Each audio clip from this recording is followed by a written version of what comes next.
What is the value of shallow entertainment? Rather high if you're basing your decisions on Wii Sports' popularity, the Nintendo Wii pack-in game, which beautifully managed to sensationalize video games in a fashion never before achieved. It struck a chord with people who wanted to experience playing a game of tennis or even bowling from their living room in the safest way possible. It was non-threatening and you didn't have to learn anything. The people with gigantic sticks up their ass in regards to video games could finally see what the entire hubbub was all about without putting in an ounce of initial effort.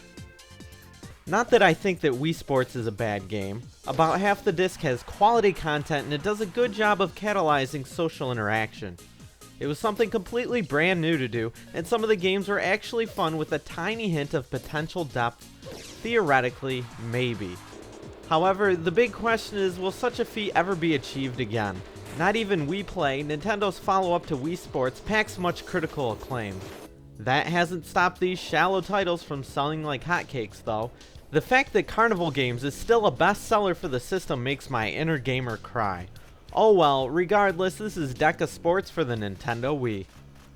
Deca Sports contains 10 different mini-games of varying quality. Badminton is the disc's take on Wii Tennis, sporting a similar control scheme and can actually be fun if played with someone else. However, it's still all just swinging the Wii remote when the birdie gets close to you.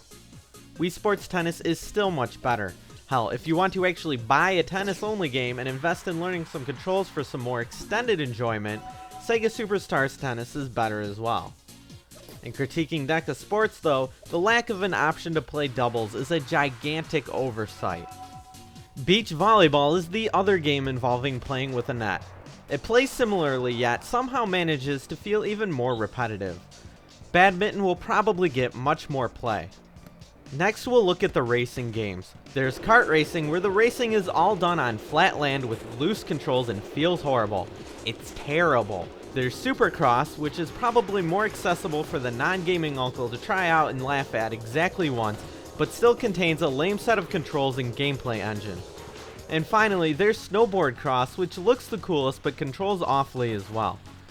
As all these games are aimed towards the lowest common denominator, you can't expect to find anything too cool. There are no tricks and the gameplay is mundane. Even if you do end up enjoying these games, you'll get bored running through the same basic tracks time and time again. Two more mainstream sports include basketball and soccer. Both are extremely limited once again as they are intended for even the worst of gamers to be able to pick them up immediately. However, both are amusing for a short while. Most of these games seem cool the first time you touch them until you realize just how shallow and dull they really are. They even copy the Mii art style to further draw you into this incredibly safe journey. Archery involves shooting at a target, and who doesn't enjoy shooting at a target, but then that's all you get to do. Curling is a unique offering because who seriously ever plays curling games otherwise, so you might be intrigued the first time you handle it, though not for long. Last but not least is figure skating. Follow the laid out path for you and flick the Wii remote each time you hover over a large circle. Even if you find it fun at first, I hope you enjoy covering the same course each time. Okay, I realize that when you're jumping between games at a lightning fast pace with a big group of people, possibly while intoxicated, that you could probably suck out a few good gaming sessions out of this. That still doesn't mean that this is a good video gaming compilation. As far as a video game goes, this is a shallow experience without even the tiny hope of depth that Wii Sports provides, which you should already own. Most of what's found here can be found elsewhere but better. Even compared to a game like Mario Party, which is also amusingly developed by Hudson Soft, the amount of content you get here is extremely light, and at least Mario Party has an overall theme to keep you interested, even when the individual minigames suck. Will your non-gaming significant other, who might even be scared of video games, enjoy this? Maybe, for a short while at least until the novelty fades away. Is this a good video game? Not really. It's light on content and doesn't even play that well. It's not the worst Wii Sports ripoff, but it's far from good. Even if you're buying this for a little kid, there are still better choices. Not that tons of people won't mindlessly buy this anyway. I give Deca Sports for the Nintendo Wii a 4 out of 10.